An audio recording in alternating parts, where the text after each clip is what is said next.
Mon histoire n'est pas celle d'un amour brisé, mais celle d'une vie brisée, puis reconstruite sur les cendres d'une trahison. Une trahison qui est revenue me hanter littéralement sous mon propre toit, 5 ans plus tard. Je m'appelle Sophia. À 22 ans, j'étais une jeune femme pleine de rêves, travaillant dans une petite librairie de quartier, passionnée par les contes de fées et les happy endings. C'est là que j'ai rencontré Julien. Il était l'incarnation du prince charmant moderne. Grand, brun, avec un sourire ravageur et une assurance déconcertante. Il venait souvent à la librairie, pas pour les livres, mais pour moi. Du moins, c'est ce que je pensais. Julien était un artiste, un peintre talentueux, mais avec cette touche de jeune homme torturé qui, à l'époque, me semblait si romantique. Il avait des projets grandioses, des rêves de galerie à Paris, de reconnaissance internationale. Je me suis laissée emporter par sa passion, sa vision du monde qui semblait si différente de ma petite vie tranquille. Nous avons passé 6 mois d'un amour fusionnel, intense, comme on en lit dans les romans. Il me disait que j'étais sa muse, la source de son inspiration, la femme de sa vie.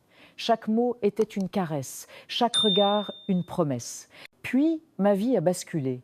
Je suis tombée enceinte. Au début, j'étais terrifiée. Nous n'en avions jamais parlé et notre relation, bien que passionnée, manquait de cette stabilité que je recherchais secrètement. Mais quand j'ai annoncé la nouvelle à Julien, son visage s'est illuminé. Il m'a prise dans ses bras, m'a fait tourner et m'a dit « Sophia, c'est la plus belle chose qui puisse nous arriver. Un enfant, nous allons construire notre famille, notre avenir ensemble. Je vais devenir un grand peintre pour toi, pour notre bébé. » Ces paroles ont dissipé toutes mes craintes. Je l'ai cru, j'ai cru à chaque mot. Il m'a parlé de mariage, d'un petit appartement avec vue sur la Seine, de la chambre du bébé qu'il allait décorer lui-même avec ses peintures. C'était un tourbillon de promesses et d'amour. Mes parents, eux, étaient plus sceptiques. Ils connaissaient le côté artiste bohème de Julien, son manque de fond et sa tendance à vivre au jour le jour. Mais devant ma joie et la prétendue détermination de Julien, ils ont fini par accepter l'idée. Ma mère m'a même aidée à préparer une petite liste de naissance. Julien, lui, a commencé à chercher un travail plus stable, disait-il. Il avait des entretiens pour des postes de graphiste, des commandes pour des portraits, mais rien ne se concrétisait vraiment. Il me rassurait. « C'est difficile, mon amour, mais je ne lâche rien. Je veux que notre enfant ait tout ce qu'il mérite. » Pendant ce temps, je continuais à travailler à la librairie, de plus en plus fatiguée, mais pleine d'espoir. Le 3e mois de ma grossesse fut le début de l'enfer. Julien a commencé à changer. Ses appels se sont espacés. Il passait moins de temps à la maison. Quand je lui demandais où il était, il répondait évasivement, parlant de rendez-vous clients ou de temps seul pour trouver l'inspiration. J'essayais de le comprendre, de ne pas être trop possessive. Après tout, il était un artiste. Mais la distance grandissait. Les promesses de mariage se sont transformées en murmures. Un soir, j'ai eu une envie irrépressible de manger des fraises, une envie typique de grossesse. J'ai appelé Julien, qui était censé être dans son atelier, un petit local loué par un ami. Il n'a pas répondu. J'ai réessayé plusieurs fois. Le silence. Paniquée, j'ai décidé d'aller le chercher. Il faisait nuit et une pluie fine tombait. En arrivant devant l'atelier, la lumière était éteinte. Mon cœur a commencé à battre la chamade. J'ai frappé. Pas de réponse. J'ai vu une lumière au rez-de-chaussée, dans l'appartement, en dessous de l'atelier, qui était celui de son ami Pierre, un photographe. J'ai frappé à la porte de Pierre. C'est Julien qui a ouvert. Il était en sueur, un air paniqué sur le visage. Derrière lui, j'ai aperçu des bouteilles de bière vides, des éclats de rire étouffés et une odeur entêtante de cannabis. « Sophia, qu'est-ce que tu fais là ?»« Je te cherchais, Julien. Je voulais des fraises.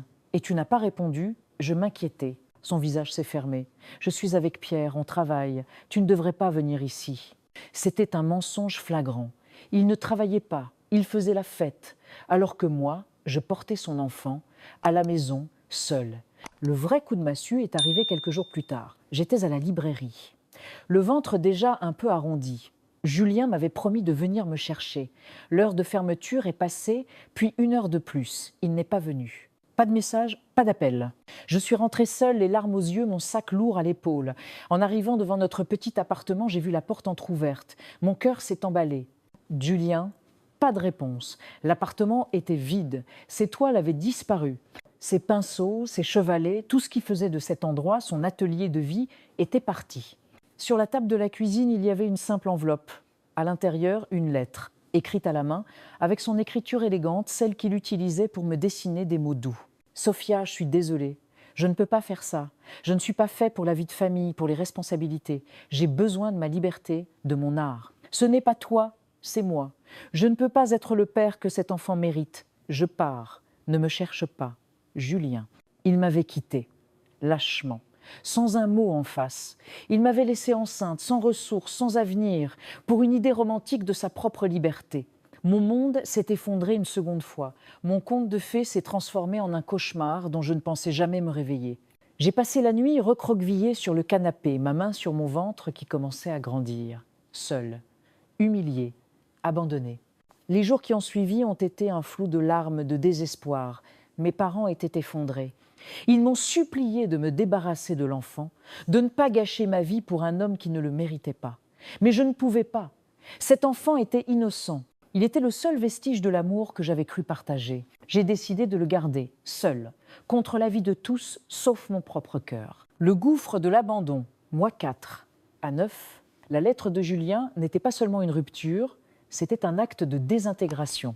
Elle avait fait exploser non seulement ma relation, mais aussi ma confiance en moi, ma sécurité financière et ma vision de l'avenir. Le 4e mois de ma grossesse fut le pire. Le déni et le choc initial avaient fait place à une colère froide et à une tristesse paralysante. Chaque matin était une lutte pour sortir du lit. Je devais continuer à travailler à la librairie, mais la concentration me fuyait. Voir des couples heureux, des pères attentionnés, me rappelait constamment mon statut.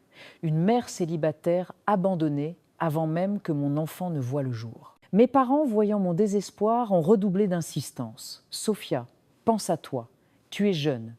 Tu as une vie entière devant toi. Cet enfant sera un fardeau, une ancre qui t'empêchera de t'envoler. » Je comprenais leur peur. Ils voulaient me protéger de l'épuisement et de la stigmatisation. Mais à chaque fois que je sentais mon bébé bouger, une force nouvelle, presque animale, me traversait. Cette petite vie n'était pas un fardeau. C'était la seule chose réelle et pure qui me restait de cette période de ma vie. C'était mon unique vérité. J'ai cessé de chercher Julien. J'ai jeté sa lettre. J'ai effacé toutes ses photos. J'ai compris que mon énergie ne devait plus être dépensée à le haïr ou à le retrouver, mais à construire un nid pour ce bébé. La réalité financière m'a vite rattrapée.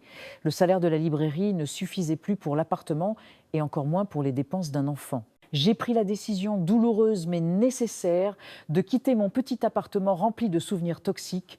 Je suis retournée vivre chez mes parents. Le retour à la maison familiale a été un nouveau choc. Bien qu'aimants, mes parents avaient du mal à cacher leur déception. Il y avait une tension constante, un silence lourd dans chaque pièce.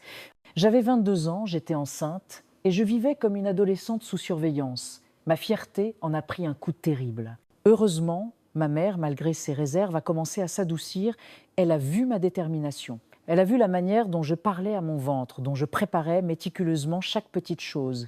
Les bodys, le berceau, les couches. Elle est devenue mon premier allié silencieux. L'arrivée de Léo et le chaos, l'accouchement et les premiers mois. Le jour de l'accouchement a été un mélange surréel de terreur et d'extase. Il n'y avait pas de père pour me tenir la main, pas de Julien pour essuyer mon front.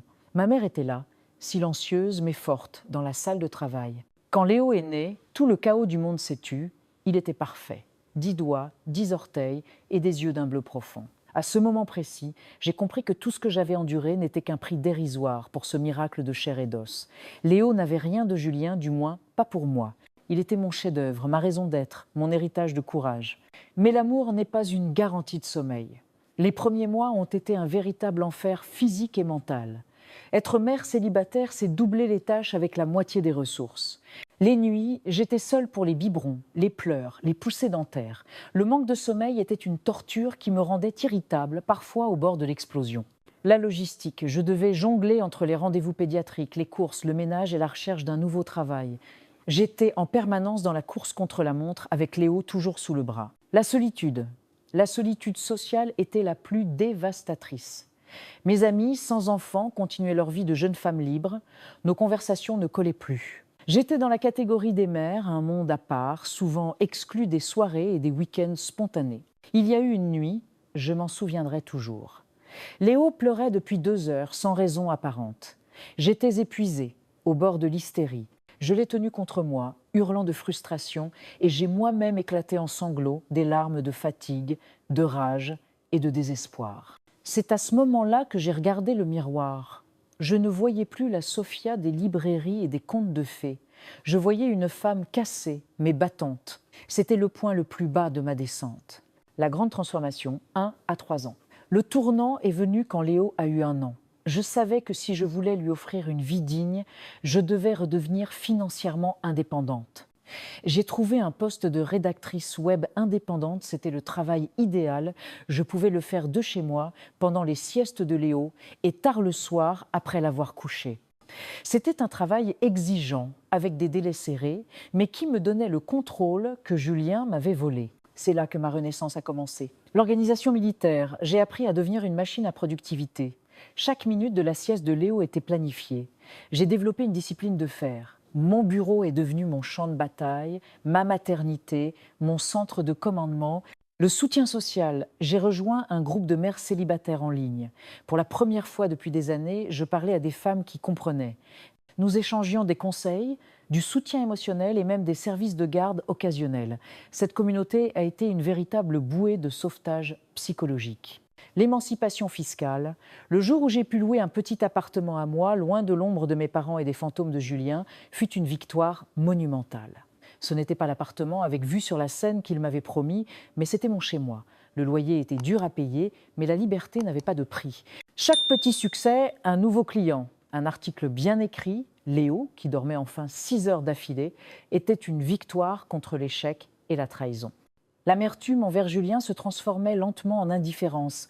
Il n'était plus la source de ma douleur, mais le catalyseur de ma force. C'est lui qui avait choisi la vie facile.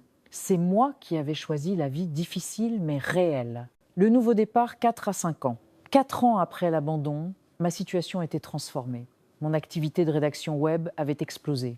J'avais désormais un portefeuille de clients solide et je gagnais bien plus que je n'aurais jamais pu l'espérer à la librairie. J'avais pu mettre de l'argent de côté. Mon objectif, acheter ma propre maison.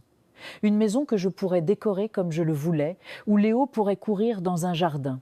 Une preuve tangible que ma vie n'était pas qu'une survie, mais une réussite forgée par ma propre résilience. Après des mois de recherche intense et d'économie serrée, j'ai trouvé.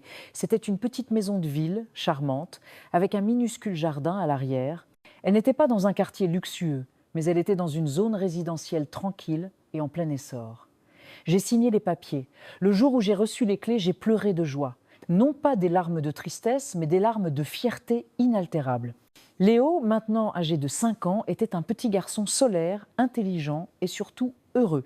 Il posait parfois des questions sur son père. Je lui répondais simplement « Ton papa est un artiste qui a dû partir très loin pour trouver son inspiration. Mais il y a une chose qu'il a laissée derrière lui. C'est toi et tu es la meilleure partie de tout. » Je le protégeais de l'amertume, car l'histoire de Julien n'était plus la sienne. Le jour où l'histoire a frappé à ma porte, le déménagement. 5 ans après l'abandon, le déménagement dans ma nouvelle maison a marqué le point culminant de ma reconstruction. J'étais forte, financièrement stable et épanouie en tant que mère et professionnelle. Le jour du déménagement était chaotique, mais joyeux. Des amis venaient m'aider à décharger le camion. Je portais un carton lourd de livres quand j'ai croisé une voisine. Elle s'est présentée, Madame Dubois. « Bienvenue dans la rue, ma chère, dit-elle avec un sourire. C'est un quartier calme, vous allez adorer. »« Merci beaucoup, répondis-je, essoufflée. J'ai hâte de m'installer. » Alors que nous parlions, un mouvement étrange a attiré mon regard sur le trottoir d'en face, juste devant le petit immeuble miteux qui joustait ma propriété. C'était l'endroit le moins entretenu de la rue. Devant la porte, il y avait un amas de sacs en plastique, quelques vieux matelas et un homme assis sur un tabouret cassé. Il avait les cheveux longs et sales, une barbe broussailleuse et portait un manteau trop grand et déchiré. Même s'il faisait doux, il avait l'air brisé. Il était en train d'éplucher maladroitement une pomme qu'il avait trouvée. Sa peau était tannée par le soleil et le manque de soins. J'ai ressenti un frisson. Une sensation que mon corps reconnaissait avant mon esprit. C'était le même pincement au ventre que le soir où j'étais allée le chercher devant l'atelier de son ami. Madame Dubois, remarquant mon regard, a soupiré. « Ah, celui-là, c'est le nouveau clochard de la rue, un artiste, paraît-il. Il s'appelle Julien. Il s'est installé il y a quelques mois dans le petit studio insalubre du fond, là-bas. Il n'a pas un sou. Il boit. Il ne fait rien de ses journées. C'est dommage, il avait l'air si beau gosse au début. » Le nom, Julien. Le monde a vacillé. Mon carton de livres est tombé avec un bruit sourd. Mon cœur, qui avait été une forteresse pendant 5 ans, s'est transformé en un tambour battant à tout rompre. j'ai fixé l'homme. Il a levé les yeux à l'instant même comme s'il avait senti mon regard. Ses yeux, même sous l'épaisse couche de crasse et de désespoir, je reconnaissais ces yeux bruns moqueurs qui m'avaient séduite, qui m'avaient promis la lune. Mon carton de livres était toujours là, renversé sur le trottoir. Les livres éparpillés.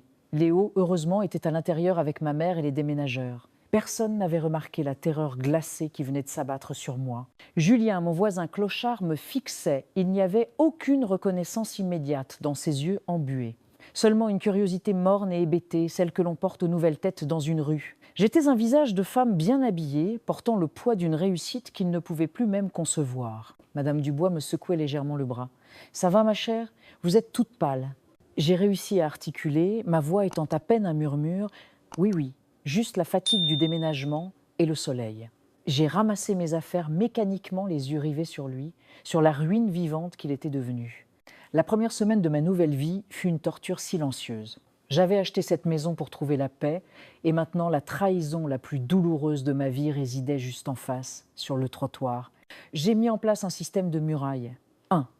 Les rideaux de la façade avant restaient constamment tirés. Je ne voulais pas que Léo le voie, ni qu'il ne me voie, traînant misérablement en face de mon jardin, de ma porte. 2. L'évitement logistique. Je garais ma voiture dans le garage et j'entrais directement par la porte de service. Aucune flânerie sur le perron, aucune chance d'une rencontre fortuite. 3. L'indifférence froide. Ma résolution était simple, Julien n'existe pas. Je l'avais effacé 5 ans plus tôt. Il n'était qu'un élément de décor indésirable dans ma nouvelle vie. Mais l'évitement est une forme d'attention. Chaque matin, en partant au travail ou en emmenant Léo à l'école, je jetais un coup d'œil furtif. Il était toujours là. Parfois assis, parfois fouillant les poubelles, parfois parlant seul. L'artiste au rêve de galerie à Paris était réduit à chercher des mégots et à boire du vin bon marché. J'ai compris que c'était pas moi qui allais le chercher pour me venger. C'était la vie qui avait organisé cette rencontre pour me donner la vengeance la plus douce et la plus totale qui soit, le contraste absolu des destinées. La première confrontation, le regard reconnaissant, la bulle d'évitement a éclaté un après-midi, environ 10 jours après mon emménagement. Je revenais de l'école avec Léo. Il était tout joyeux, parlant de son dessin du jour. Nous traversions la rue et Léo, dans son insouciance enfantine, a couru après une feuille morte qui volait. Il a atterri juste à côté du tabouret de Julien. « Oh, pardon, monsieur !» s'est excusé Léo, se relevant. Julien a levé les yeux. Pour la première fois depuis que je l'avais vu, il a regardé Léo. Et puis, il a regardé moi. C'était plus le regard vague de l'ivresse, c'était un regard qui s'est figé, qui a parcouru la silhouette de Léo, la coupe de cheveux, le sourire et les yeux. Les mêmes yeux bruns que ceux de Julien, la seule chose que je n'avais jamais pu lui ôter. La reconnaissance a frappé Julien comme un éclair. Son corps s'est tendu. L'horreur, la honte et une once de terreur ont déformé ses traits. Il a balbutié. Sauf Sophia. C'était la première fois en 5 ans que j'entendais mon nom prononcé par lui. C'était un son éteint, sans plus aucune de l'assurance arrogante d'autrefois. J'ai serré la main de Léo fermement. Je n'ai pas ralenti, je n'ai pas sourcillé. J'ai marché tout droit vers ma porte, les yeux dans les siens. Mon regard n'était pas celui de la colère. C'était un regard de mépris total, absolu, glacial. Un regard qui disait « Tu es un déchet et tu n'es pas digne même de ma haine ». Juste avant de franchir le seuil, je me suis tournée vers Léo et lui ai dit haut et fort pour que Julien l'entende « Allez mon ange, dépêchons-nous, ton dîner t'attend dans notre maison ». J'ai appuyé sur les mots « notre » et « maison » avec une force chirurgicale. J'ai claqué la porte derrière nous, j'ai respiré un grand coup et j'ai regardé par le Judas. Julien tenait son visage entre ses mains sales, son corps secoué par des sanglots sans larmes. Il avait compris. Il n'était plus l'homme qui avait tout risqué pour son art. Il était l'homme qui avait tout perdu pour rien. La vengeance silencieuse, l'indifférence et la mise à nu, à partir de ce jour, la dynamique a changé. Julien savait et il ne pouvait plus l'ignorer. La vengeance silencieuse a commencé.